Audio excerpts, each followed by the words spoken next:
Bonjour à tous et à toutes, bienvenue dans ce nouvel épisode de Comixpresso. Oui, le temps d'un espresso, je m'en vais vous parler d'un comics que j'ai lu récemment. Juste avant ça, je me suis fait la réflexion que probablement beaucoup d'entre vous savent pas exactement ce que je fais sur Internet en dehors de cette chaîne. Déjà, je pense que vous regardez pas toutes les vidéos et je comprends parfaitement. Même si vous pouvez toujours vous abonner, activer la cloche si vous voulez rien rater. Ça, voilà, on le dit pas à chaque fois, mais je compte sur vous, c'est toujours trop cool. Mais en plus de ça, on a également des podcasts qui sortent sur la Blay Prod. Voilà, c'est le label de production avec Fox notamment, Apo, Mills également sur la Brasserie Geek. Donc voilà, vous avez 4 podcasts par mois, un par week-end.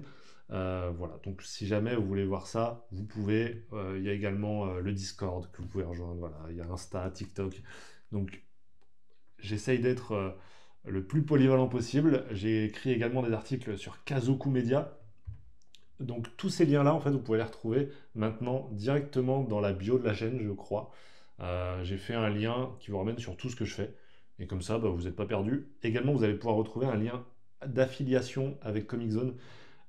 Grosso modo, le concept, c'est quand vous cliquez sur le lien et quand vous achetez un bouquin, enfin l'un ou l'autre, l'un et l'autre, bref, que ce soit en cliquant sur le lien ou en achetant un bouquin, en fait, vous soutenez la chaîne. Voilà, tout simplement. En passant par mon lien à moi, bah, le site Comic Zone comprend que vous venez de ma part et du coup me reverse une toute petite partie du truc. Voilà, c'est juste un moyen de soutenir un créateur. Vous, ça vous coûte pas plus cher. Ça change peut-être vos habitudes d'achat en passant par le site de Comic Zone. C'est aussi là qu'ils trouvent leur intérêt. Donc voilà, si jamais vous avez le lien dans la bio et dans la description, faites-en ce que vous voulez, mais sachez que juste cliquer dessus, ça soutient déjà la chaîne, et ça c'est déjà trop cool. Bref, aujourd'hui, on va parler d'un bouquin où vous avez été nombreux à me demander mon avis dessus. Pourquoi? Parce que je suis un grand fan de Tom King.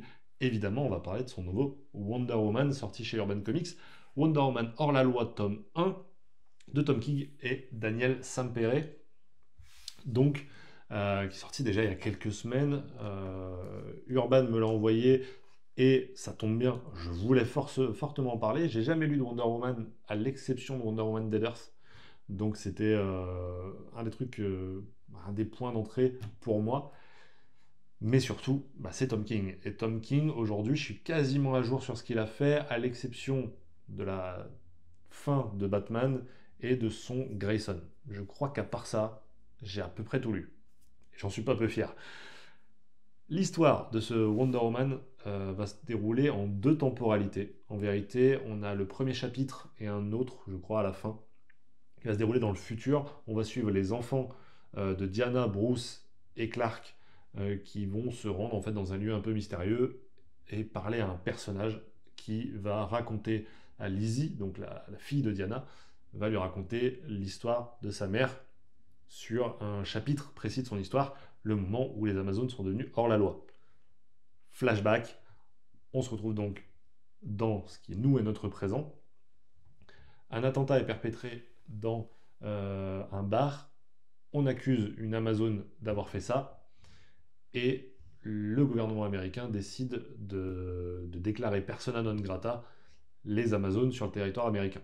Elles n'ont plus le droit d'être là. Évidemment, Wonder Woman, super-héroïne qui a déjà sauvé l'Amérique un bon paquet de fois, est complètement contre cette décision-là et devient donc hors la loi, chassée par les Américains, et donc se retrouve face à l'armée américaine. Voilà. J'ai pas spoilé grand-chose, en réalité ça va très vite là-dedans. Qu'est-ce que j'ai aimé ou pas dans ce bouquin? Parlons des points positifs. On va commencer très fort par le dessin de Daniel Sampere, qui est une brutasse. Franchement, c'est très très joli. J'ai adoré ça. J'adore son design de Wonder Woman, encore plus son design dans le futur. Je trouve ça vraiment très chouette à regarder. C'est très dynamique, très expressif également sur les visages. J'ai beaucoup aimé ça. Les traits sont très précis et ça fait du bien. Même les paysages, il y a des jolies choses à trouver. Et voilà, ça fait pas de sacrifice sur l'un ou sur l'autre. Ça, c'est un gros point positif.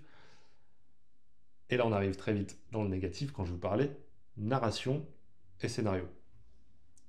Parlons du plus gros point négatif déjà, comme ça on l'écarte. C'est clairement la narration, qui est habituellement pour moi en tout cas le point fort de Tom King. Ici, il tombe complètement dans ses travers, quasiment dans de la caricature de Tom King.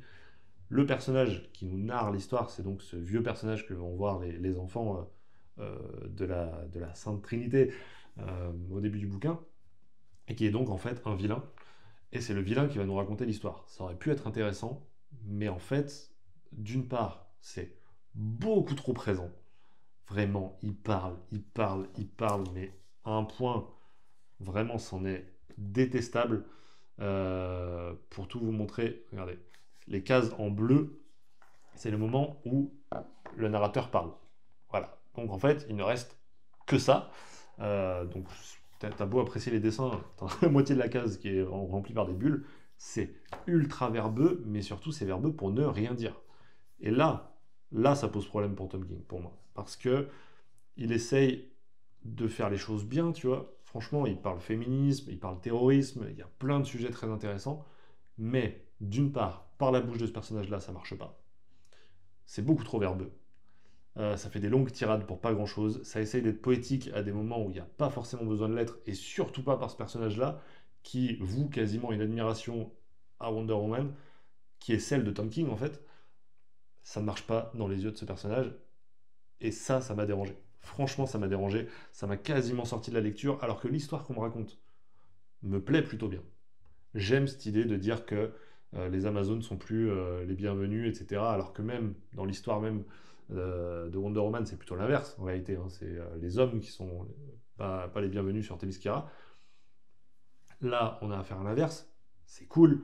T'as ce truc des femmes face au patriarcat, parce que ce personnage-là représente le patriarcat. Donc elles sont face à ça. Ça marche très bien là-dessus. Et c'est complètement biaisé par, pour moi, la narration. Au-delà de ça, il y a d'autres soucis. Par exemple, où sont les membres de la Justice League pour dire à Wonder Woman voilà, de calmer les choses, de ne pas aller affronter l'Amérique, par exemple. Je suis frustré de ça, mais autre chose. Je suis très frustré de la présentation de ces nouveaux personnages. Enfin, nouveaux personnages, non, il n'y a que Lizzie que moi je connaissais pas, mais à côté c'est Damian et John qu'on connaît totalement. Mais ce récit qui se déroule dans le futur, je voulais en savoir plus. Moi, il m'intéressait. Cette Wonder Woman qui maîtrise les trois fouets, les trois lassos, pardon, ça marche trop bien. Enfin, moi, je suis complètement pour ça. J'aime ce genre d'ajout. D'ailleurs, dites-moi si jamais ce futur-là, est-ce que ça a un rapport avec Future State, etc. Est-ce qu'on connaît déjà ce personnage de Lizzie? Parce qu'encore une fois, je suis assez intéressé par le fait de la découvrir. Découvrir bah, ce trio-là, qui, ma foi, m'intéresse pas mal. Damian, dans sa nouvelle tenue de Batman, pareil, me régale un petit peu. Et en fait, les passages où on va les découvrir eux, bah, j'ai plutôt bien kiffé. Aussi parce que la narration est moins présente. Mais, ma foi, c'est ouais, c'est Tom King qui fait du lourd. Vraiment, il est lourd. Il est beaucoup trop présent. Il n'arrive pas du tout à se faire oublier derrière un récit. Et pour moi, bah, c'est le problème de Tom King sur les gros runs, sur les big two, sur les longues séries. C'est il tombe dans ses travers et il n'arrive pas du tout. Il n'arrive pas du tout à faire à la fois du super-héros classique, entre guillemets, à la fois apporter des nouveautés, parce que bah, c'est aussi ce qu'on demande dans un nouveau run, à la fois rendre hommage, à la fois ramener des intrigues politiques et sociales, et à la fois faire du Tom King, un peu de poésie, un peu de narration. Ça marche pas, il n'arrive pas à trouver cet équilibre-là pour moi, c'est déjà la deuxième fois que je me rends compte de ça sur un gros personnage, et ça commence à me gêner fortement. Ça n'enlève rien du tout à ses travaux que j'adore sur un Mister Miracle, La Vision, ou encore Human Target plus récemment. Mais là, sur Wonder Woman, force est de constater que ça fait pas du tout le taf.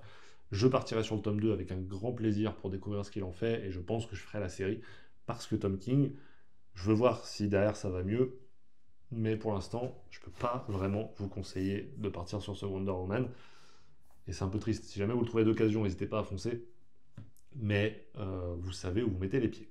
Voilà, n'hésitez pas à me donner vous votre avis sur Wonder Woman, je pense que vous êtes quelques-uns à l'avoir lu, je suis très intrigué par ça. Si jamais vous voulez quand même l'acheter, encore une fois, vous avez le lien de Comic Zone dans la description.